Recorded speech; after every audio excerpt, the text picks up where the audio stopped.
మనది అనుకునేటువంటి ప్రతి వస్తువుని మనం చాలా జాగ్రత్తగా కాపాడతాం.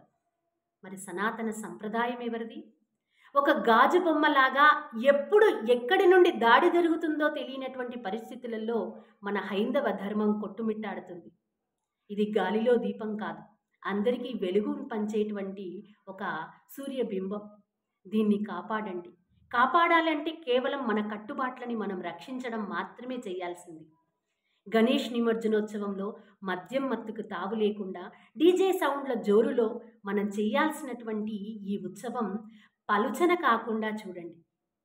అందరికీ ఆదర్శప్రాయంగా ప్రపంచ దేశాలన్నీ కూడా తలెత్తుకొని చేతులు జోడించి నమస్కరించాల్సినటువంటి పండగ ఇది. దీనిని అపహాస్యం చేయకండి. అన్యమతస్థులకి అవకాశం ఇవ్వకండి. మన మతాన్ని, మన ధర్మాన్ని, మన యొక్క సనాతన సంప్రదాయాన్ని బతికించాలి అంటే నేటి యువత తప్పకుండా ఈ పద్ధతులు పాటించాలి. తెలియనటువంటి వాళ్ళకి తెలియజెప్పండి.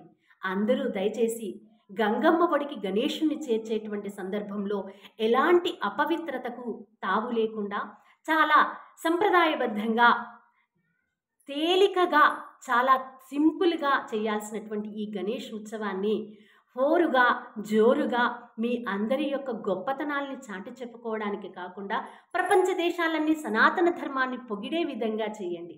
జై శ్రీరామ్.